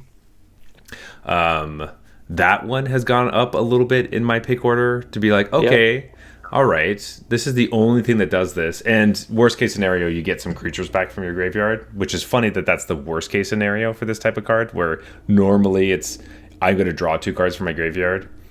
But I think that in certain situations, Yeah. like winning a combat, especially because a lot of these mobilized creatures have a low power, being able to like double block it and not lose anything is going to be very helpful. And just nullify an entire attack for 3 mana sounds great. Yeah. Same thing with Bewildering Blizzard is the blue 6 mana card that gives it. You draw 3 cards, but it gives all your opponent's creatures -3/-0. I That just like is that card, to be yeah. honest. But I just like that card for many different situations, but specifically in a Mardu world where like the thing is with Mardu, they don't always kill you by turn 5 or whatever. yeah. Right, that's not really the way that the games play out. They kind of go long, and then there tends to be a giant thing, and then they end up being able to kill at least a couple creatures, or they keep attacking in with something that you either is like indestructible, or you can't deal with, or whatever. And then there's always like these random other blockers that you're worried about, like, oh, am I chump blocking this, or sorry, all the little 1/1s, or like, are they going to have combat tricks on top of this, or what are they going to do? So it's a kind of an interesting dance, but it doesn't feel like MKM where you just die on turn 4. It's like every game, it's like, okay, I'm just No, dead it's now. not like that at all. Yeah. Yeah. And to piggyback on that point a little, I think one of my takeaways is to be careful with my removal. I Hmm. think a lot of the time I was like, yeah, there's a lot of solid removal in this format, and a lot of it targets specifically small creatures. I'm going to use this relatively early just to make sure I don't fall too far behind. Like that's just kind of built Hmm. into me in playing Yeah. limited, right? Like I should win the long game because I'm the bigger Yeah. deck. Just don't fall too far behind. Use my caustic, you know, Exhale, whatever yeah. it might be, Hmm. caustic exhale or molten exhale or whatever. On that, just to survive. Knowing how they win and how we lose the game, I think I'm going to try to be a bit more careful about that because, you know, even we both said the way we tend to lose is we don't have removal for the thing that gives their deck reach because we're Hmm. forced to use it on the dragon and then we're forced to use it on something else. And maybe in those games we used an early removal spell on some stupid 3/2 or something Yeah. that like came down early and put some pressure on us, and we would have been Hmm. better off holding that, waiting, taking 3 extra damage, waiting to block that thing, and then that spell now takes care of the 1/3 Yeah. that's going to ping us to death. Yeah, I think the biggest one and the most like egregious to me is the shock brigade. I think as Yeah. like it's only a sea level type of common, but it's red's best 2 drop as far as like commons go, and it's the 1/3 with menace and mobilize. Mhm. And that's the type of card that where it comes down on turn 2, and you're like, I wish I could block this thing, but I'm really just gonna take like I could take a few hits of damage from this, because if I try to play an extra blocker, they're either going to kill it or do something else, or I need to block something else, and I never really want to double block the 1/3 because it just never seems good. And so that's the card where it's like, okay, I guess I use my Caustic Exhale on this thing, but then something else comes later. So it does have this weird balance of like, how much damage is this menace creature actually going to do to me? I can't really tell. And am I supposed to kill it right now? Or am I supposed to wait because I've died to the other stuff? I don't really know. And so I think you're giving me advice because I've been killing it, and now I'm like, maybe I just shouldn't, even though I take like 6 damage off of it. You think you take like 4 to 6 damage, and then 6 might be the line. If you think you're going to take 6, you kill it. If you think you're going to take 4, you don't. Yeah, that's a good idea. Yeah. But yeah, like rethink that stuff, because a lot of that's built in where it's like the way the aggro deck works is snowballing before like, and you never quite catch up. That's not how it really works here. You almost always quote unquote stabilize, and then they are able to force through the last few pieces. Yeah, like sometimes sure they snowball you and whatever, but the real games where you could have affected the outcome and didn't just get like you had a clunky draw and they had a fast one. Yeah, those aren't really the games that we're talking about. Like those are we know what happens there. Like that's not really interesting to talk about the I mulliganed to 5 and I lost and because the Mardu deck's fast. It's like no. We're just talking about what mistakes are you making besides mulligans, and like mulligans end up being oftentimes deck building mistakes. Like I find myself a lot of the time or like mulligan decision mistakes. Well, it's true. You can mulligan incorrectly, but there's oftentimes actually a really hard skill to mulligan. Yeah. Well, mulliganing is one of the most interesting parts of the game. But there are times where I look at a hand, and like obviously, if I have my colors, I'm going to keep that. But if I'm looking at other things, being like, and I lose games where I'm like, damn, I just couldn't play anything because I didn't draw my 4th land. I kind of have to go back and be like, my deck hinges on me drawing my 4th land. That's not a good deck to have. You don't want to have your bloat at 4. It's so bad. And I think that is something that... Not in limited. Yeah, not in limited. And I've been looking at the upside of all these 4 drops in Mardu, right? I'm playing a bunch of like I really like War Effort, which is the enchantment that gives everything +1/+0, but I don't know how many I can play of those. Obviously, the uncommon I talked about, Marshal the Lost is a 4-drop. There's a bunch of other ones that just like randomly are like, oh, this is sweet. Nerev is a 4-drop. The dragon that I get all the time. So I just end up getting all these 4-drops, and I'm just like, well, I don't want to cut any of them because they're so strong, and I feel like going fast isn't good enough because it never feels like I'm dying that fast. So it doesn't feel like 2-drops are that good because some of the 2-drops just don't look that exciting. And I think I'm going to now change and switch my shift to, actually, no, let's hit the ground running, hit them hard with like all of my 2-drops and stuff. And then my 4-drop slot's going to have to be more removal things or clear the way for my 2-drops. It's just a classic deck, which I thought that in this environment I would have to go a little bit bigger because we're playing with dragons and there's more life and all that stuff's going to be happening. So I think that's how I'm going to approach it. I know this whole podcast has just been us talking about Mardu, but it's the biggest shock to me, and that's kind of why I've been on this mental train of going from Mardu's the worst, don't play it, to it's the best. And this is the couple hours of me processing this information, essentially. Yeah, I mean, correct me if, I'm talking to listeners here. Correct me if I'm wrong, but I think this is the only time this has ever happened where the deck that we literally thought was the worst is actually the best. The best. I think it's happened where the deck that is the best we thought was mid-pack. Yeah. Or whatever. We weren't valuing. And and that's a big surprise because the best deck, usually you can suss that out. This was like, whoa, hold on. This was literally the one I've been avoiding like the plague.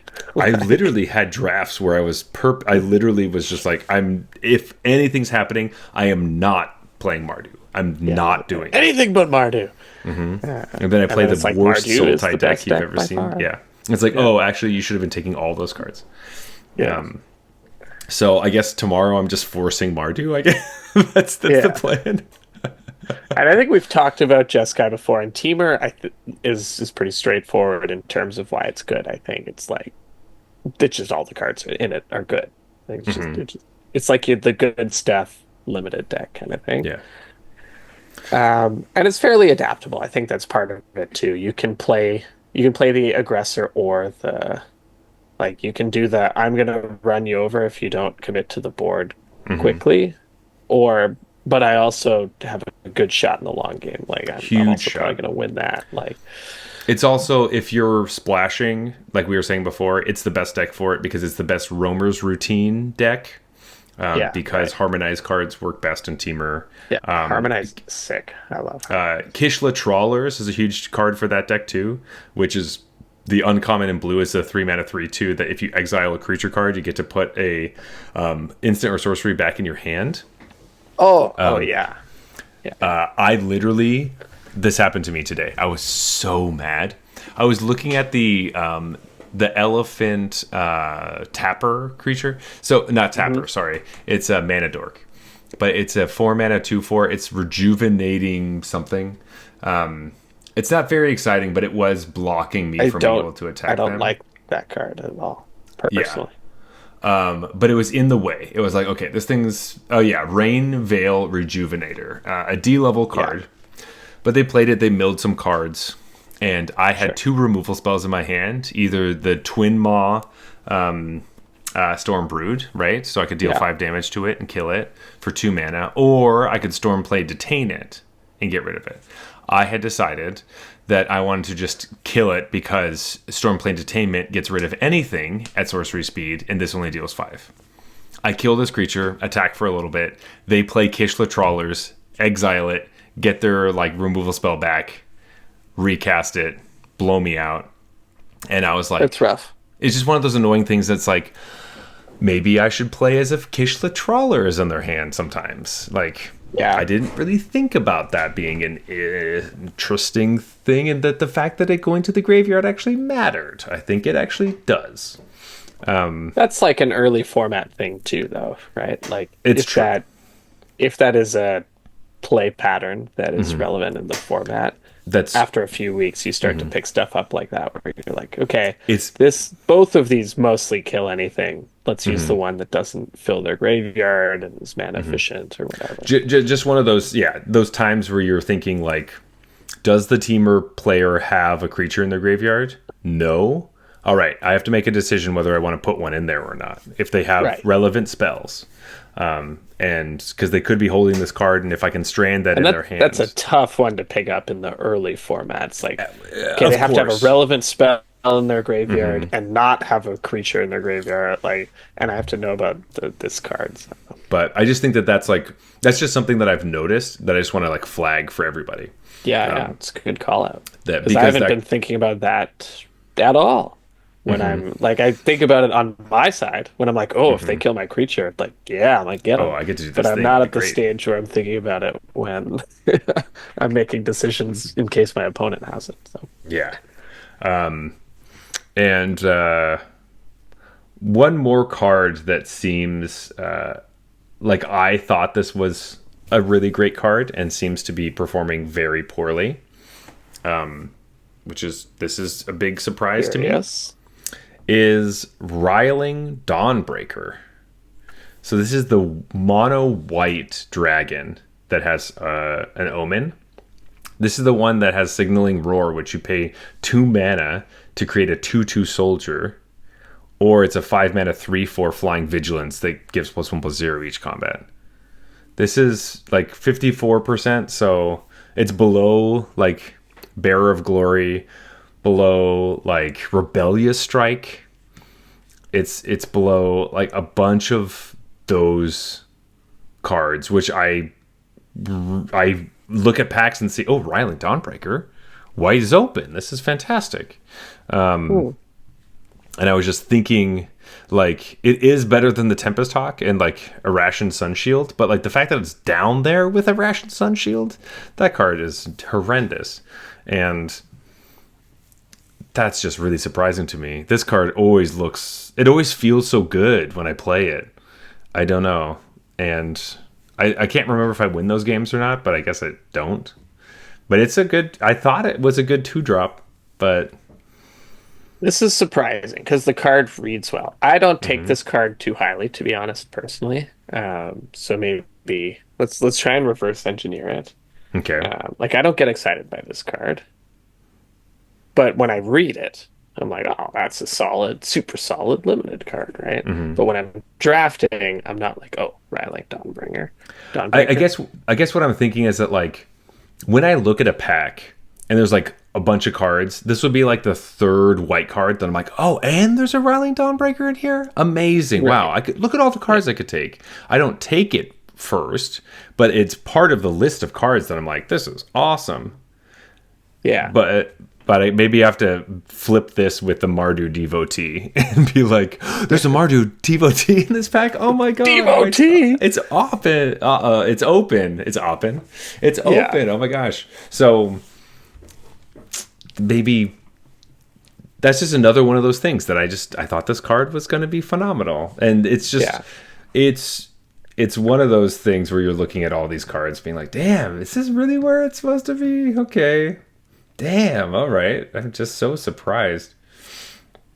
So let me give you my answer pre and post knowing the format percentages because I have not been excited by this card in packs or whatever. Yeah. So I think the reason for that is that it's, I guess essentially what you said, that white is so strong that there's always like a better white common in the pack kind of Totally. thing. And so, and especially early, like white has a lot of good cheap creatures. And so when you're looking at two cards and you're like, these are both good, I'm not sure which is better. I think was it Martin Yuza? It's like, if you ever unsure in a draft, take the cheaper card. One. And I live by that mantra now. And so I never Yeah. take this because even if I think it might be as good as another card, like it's close, I take the cheaper one. Yeah. But if you're just evaluating this as a grizzly bear, That's true. Okay. You're right. Yeah. then Look at it as okay. Yeah, exactly. So what's better, the Fortress Kinguard, which is the 2-mana 1/2 that endures one when it enters, or a grizzly bear? That card is much better than. It is much. I would take that. I mean, that card I think is sick. So that's not close for me. You know what's funny? But yeah, I think this card is sick as well.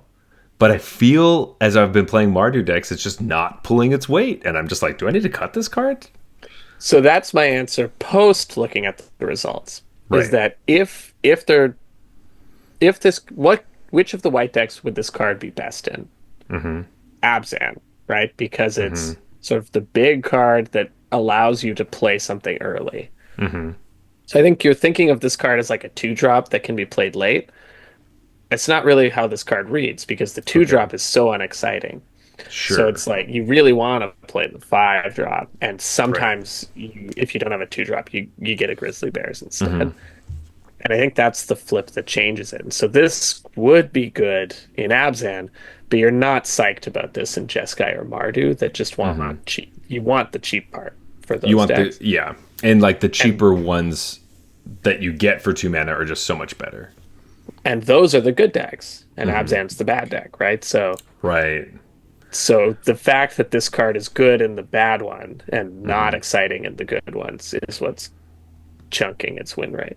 That is a really good way of looking at that, because I definitely did not see that.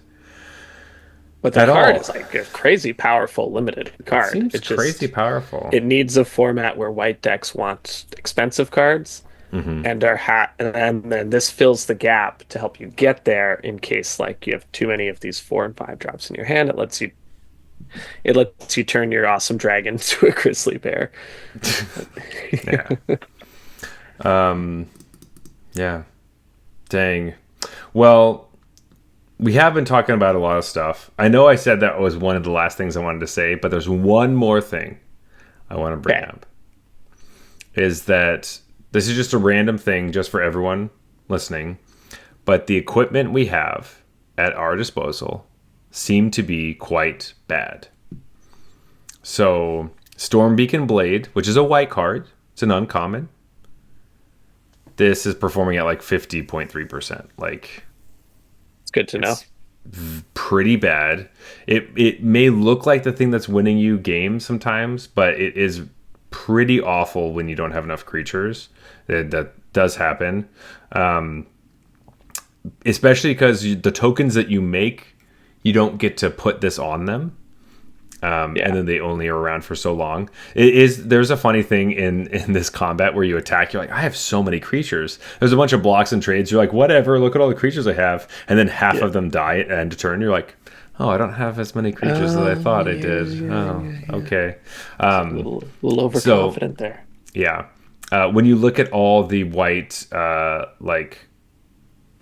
like Storm Beacon Blade doesn't perform well in Mardu, which is very surprising. That's that's the deck I thought it was going to perform well in. It just does not. But the other card, our other actual equipment, is a rare card, and it is colorless.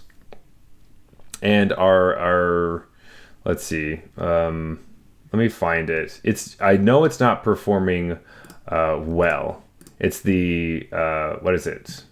Freaking what's the name of the Dragonfire Blade? That's what it's called. It's the one that like makes you want to think it's Ghostfire Blade, and then it's just not. It's just not Blade Ghostfire was Blade. the best card in its format. So Yeah. I just like read the name and I'm like, oh man, it's Ghostfire Blade. Yeah, give me that. And I thought that this card was phenomenal. It's like a 1 mana +2/+2. It gives hexproof for monocolored, all this kind of stuff. Seems really exciting in a format that cares a lot about 1-for-1 removal. That's all monocolored because you have all this great Dragon's Prey and all this stuff. This card is not really good because it's really expensive to equip to your little creatures that are all monocolored. It costs 3 to do that. As opposed to putting it on your Sonic Shrieker, which costs 1. Right. And it's the bomb that you want for really anything. It's a trick. It's a trap. Yeah, it's a good call out because I've been taking this card highly or like excited if I open it and sealed or whatever. This is like D plus, like Yeah. not a card you should be excited for, I think, which is surprising because it is colorless. So you think that, Right. oh, colorless rare, take it. It's going to be the best card in my deck. And it seems powerful. But yeah. I think that way of explaining it, that like the creatures it's expensive for the creatures you want to attach it to, and cheap for the creatures that don't need it. Yes, because all the creatures that don't need it are awesome and huge and did their thing already. And you can't equip it to your little dudes. Where Ghostfire Blade was great because all of your creatures were colorless, because all of them were morph creatures. Yeah. And so you get to put it on everything for super cheap and make your morph creatures, all the innocuous stupid ones, good, which is what equipment are supposed to do. Yeah. So, yeah, leave that card for Commander, I think. Well, Jeff, damn, we talked a lot about Mardu, that's for sure. If we did more one than thing, I thought we would. I guess I had a lot of stuff to get off of my chest, honestly. I've been thinking about Mardu a lot, and I don't know. I was ready to come in here and be like, yeah, confirmed, Mardu sucks, because I almost never lose to it. But Yeah, turns it was out a different discussion. Yeah, I think it's a different discussion. I also think there's one thing that I need to remember is that sometimes I play against decks and lose to them, but they don't feel like they're Mardu for some reason because there wasn't like all 3 colors. But maybe I was just losing to Boros. I'm just losing to a Boros. It wasn't Mardu. I only lose to Boros decks. I don't lose to Mardu decks. Mardu's still the worst. Yeah. Because they have no possible way to fix for the block. Yeah, no possible No way. playable way. Yeah, but anyway, turns out Boros is king once again. Yeah. But before we before we step away from the on draft discussion, Hmm. I need you to answer a question. Okay. Is this a popper or a prince format? Well, I I s- I don't know because Cop out. I I do think that there are crazy bombs. Yes, like there are good bombs in the set, and I agree that like yeah, making sure that you can like take care of other people's bombs. Yes, that's an important thing that happens in this format. Do I feel like I'm losing to a bunch of rares all the time? No. And but that's all feelings based. Do you know what I mean? Like yeah, when people play Jeskai Revelation against me, I'm like, oh, they fucking did the thing. But yeah, sometimes that happens. I've also played Elspeth, where like I have Elspeth, and I won the game with all my commons and uncommons before I even had to cast Elspeth. Like I just kept adding to the board and had Elspeth in my hand and was like, why would I ever play this? They have flyers. I'm like, why would I ever play this and worry about my Elspeth when I could just keep playing all my creatures, and then when they use all the removal, then I play Elspeth, and then I just never get to the point where I have to play Elspeth, and I just win anyway. So I've had those situations too. So it's Damn, yes, that's a still had all these flex if I've ever seen it. yeah. I'm just Yeah. saying that like Not that only did I crush my opponent, I didn't even cast my my mythic big rare. bomb, but like, but I've also had games where if I didn't have that bomb, there's no way I would have won at all, right? So Yeah, I've had like the gambit of stuff. So yeah, if you're losing to like Carsey Revenant or like Meringue fuck River that card. Regent, I lost to that card in my first game of this format, and yeah. I Well, you would be hated it happy. ever You would be since. happy to know that is the best black rare. Um, Yeah, not so surprising. That card yeah. fucked. At first, when they first played it, I was like, okay. And then when I really internalized what it did, I was like, fuck this card. How am I ever Yeah. supposed to beat this? Yeah, it turns out Vampire Nighthawk that gets to make another thing, Vampire Nighthawk, is really good. And that, and it's, I wish the second thing was only a Vampire Nighthawk. The second thing is like a, I Oh, don't it know what just the, it's it's like like a a 5/6 or yeah, it's something. like you're it's like you took your Vampire Nighthawk and now you're haunting another creature basically. Yeah. It's like the reverse sort of Siege Rhino into, Yeah. um, but yeah, like, and that's probably coloring my perception of Mardu a little bit, is because my first draft, I thought I had a pretty good Mardu deck, and then I played against like Carsey Revenant and just like nonstop, like life gaining Life gain bombs shit. every Yeah, game and you're just like get rolled. And I was like, well, there's too much fucking life gain in this format. This deck sucks. Um, but I don't know. I think like all the things you're discussing are obviously just things that happen in limited. There are some yeah. bombs, sometimes they help you, sometimes they don't. The question is like, how often does it happen? Sounds like you're kind of split. Maybe it's Yeah. maybe like medium. You're not saying like bombs are weak, because we've had formats where they're like they're almost don't matter, It's but like yeah, it's I mean not what was it, War of the Spark or whatever. It's just like the one gotta that get I those Lilianas. yeah, I mean, War of the Spark was a lot, and I remember specifically Crimson Vow being like, this is definitely a Prince set right after a Yeah. Pauper set, and it was like because all these bombs are so horrendously undestroyable. It's just like, oh, here's this card that pumps your whole team, and it has hexproof, and everything has hexproof, and you're like, if they play this card, I'm going to scream. Where like the best cards we have in this format are like obviously Elspeth, but also like Meringue River Regent, the card I thought was going to be one of the best, is awesome. But it Yeah. also, I mean, it bounces two things, but it's not like you can't kill it, you can't chump it, you know. It doesn't have trample, like you can do stuff to it, so it doesn't feel horrible. If you get your Rennied, yeah, you that sucks, but it happens. So I don't know. Yes, there are a bunch of bombs. Yes, there are more bombs than they used to be because of play boosters. I I could easily get to the point where I say that this is a Prince set, and it probably is a Prince set, but I think that the baggage that the Prince the weight that title has just feels so intense. Oh, I That should clarify that to me, like, I know that there's probably some negative connotation to something yeah, being a print set. Like, there's some purity to a a popper popper set set. or Yeah, a I don't personally feel that way. I think it's just like a descriptor of the set. It you're doesn't really right. affect which one, whether it's a good set or a bad set, right? Like you can have a great print set, Yeah. you can have a great popper set, you can have a Are you talking bad about popper Are you set. talking about Outlaws of Thunder Junction as a great print set?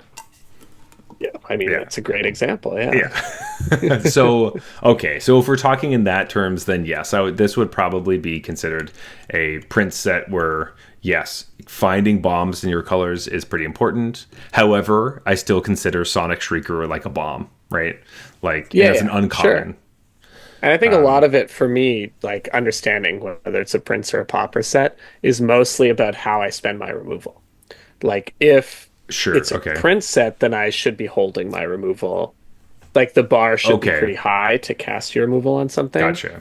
If it's a popper set, yeah, yeah, shoot it off because it's like the commons are what beat you.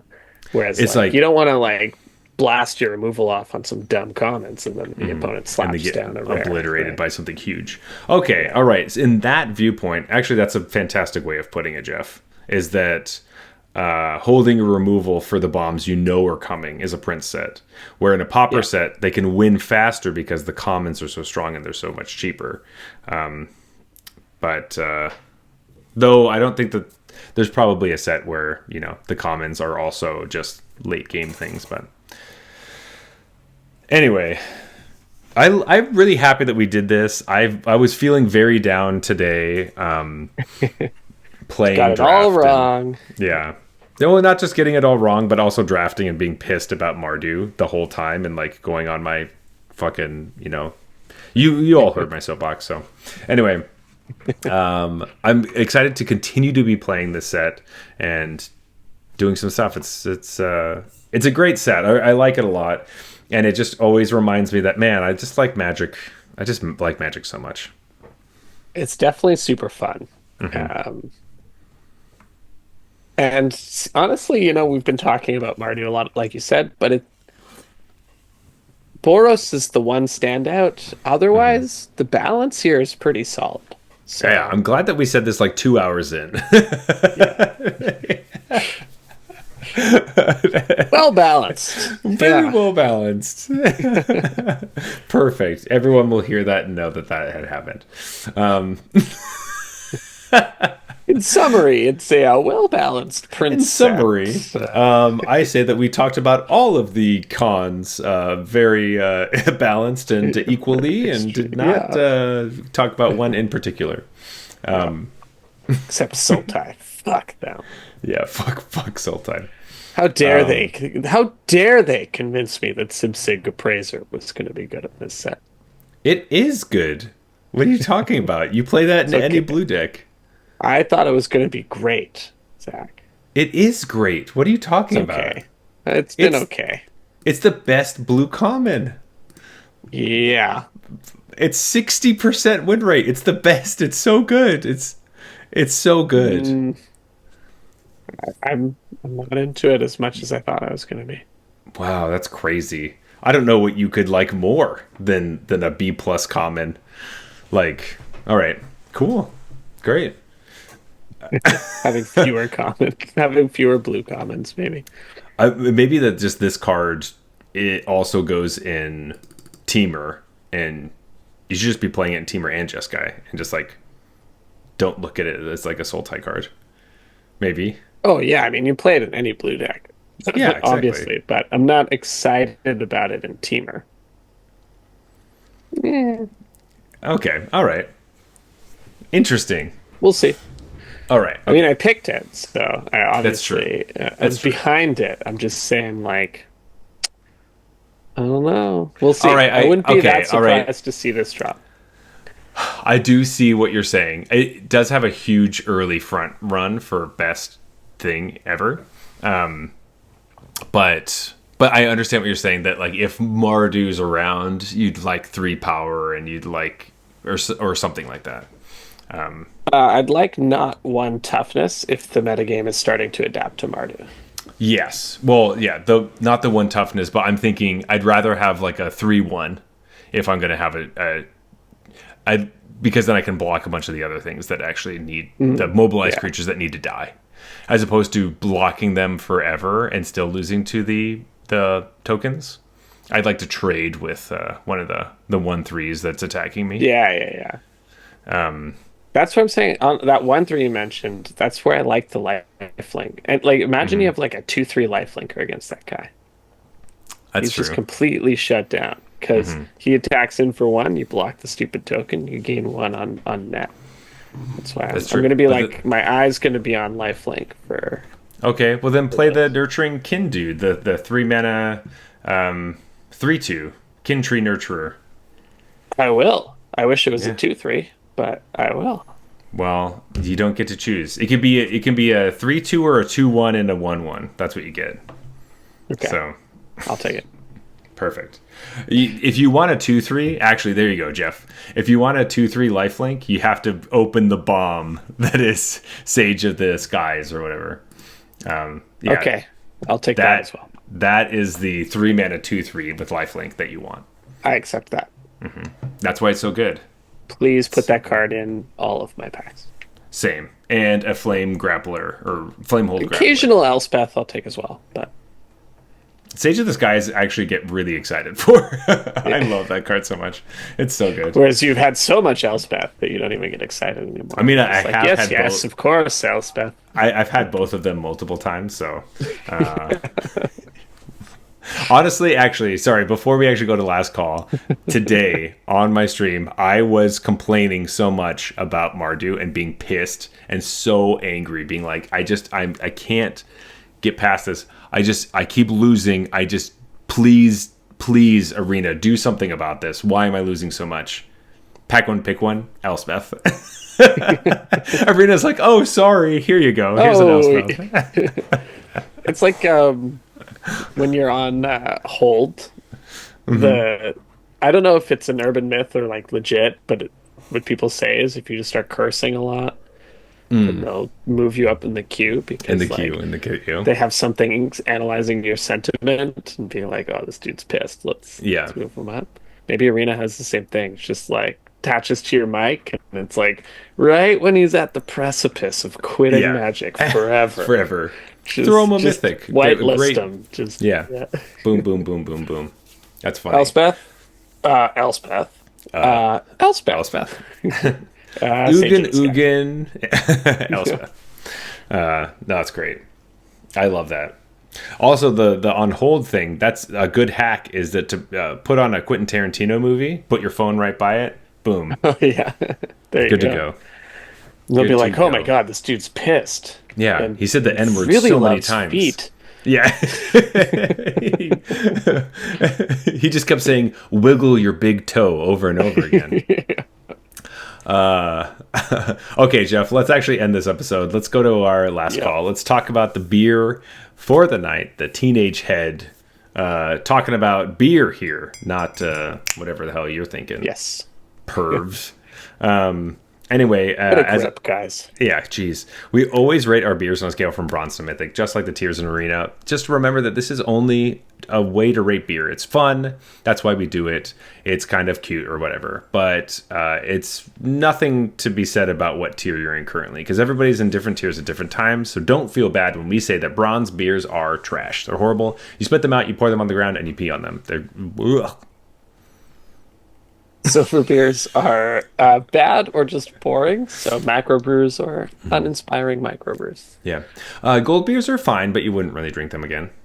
Platinum, solid, would drink it again. Diamond beers are exceptional. You like these a lot, and you would show them off to your friends. And mythic, the best of the best. These are the Twin Moss Storm Broods of the beer world. Ooh. Really just sticking that into me, aren't you?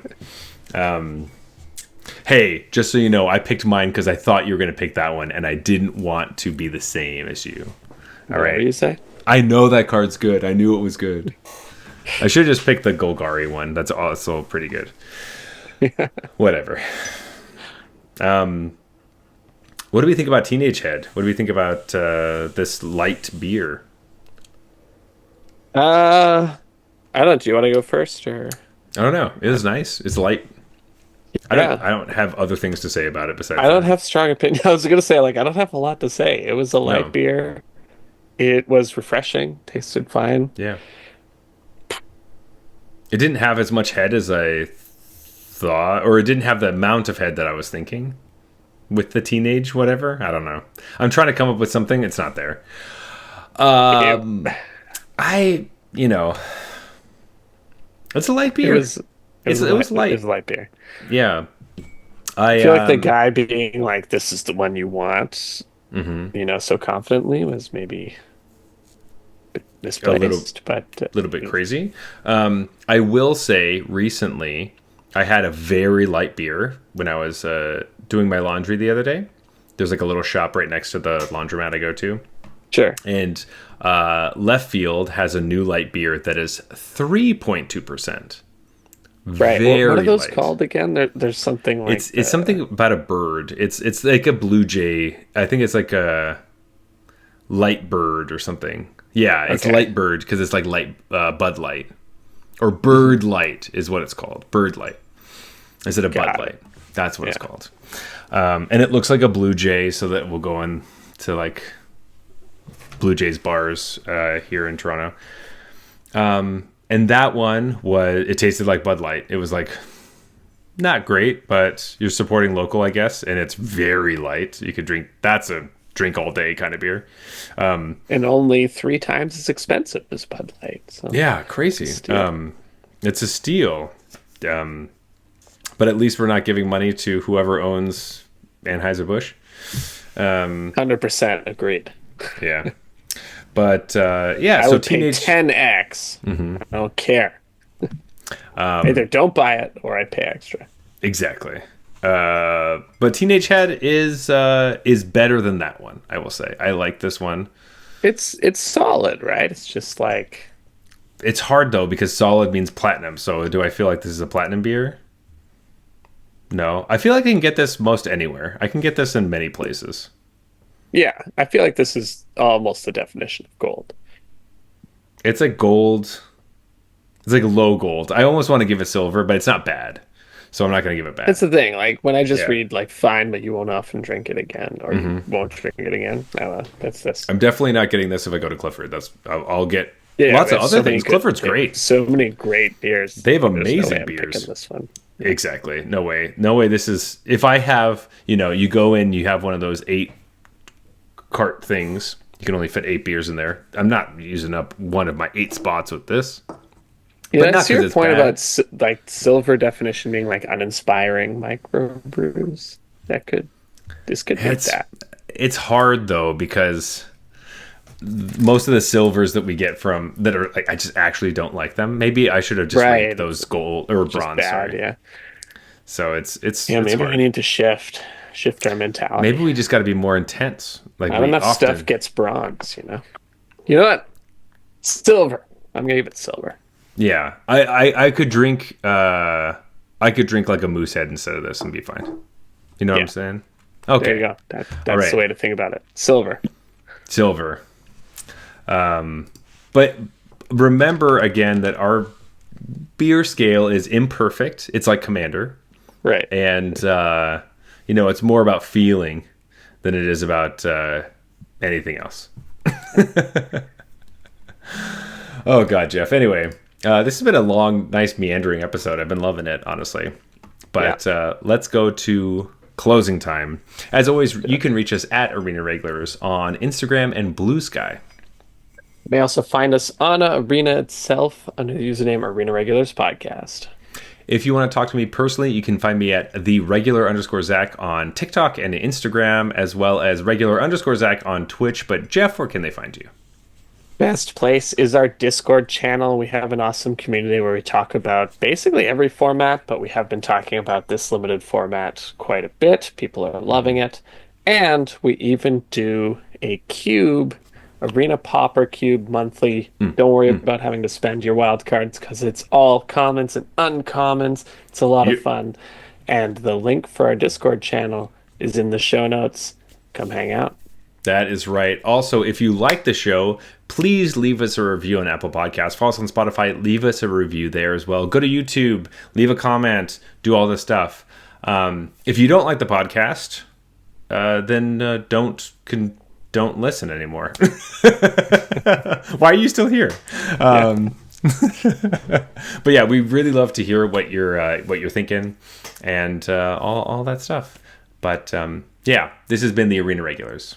Reminding you that Mardu might be good. I still don't know. I think I'm sticking with Team R. Good night.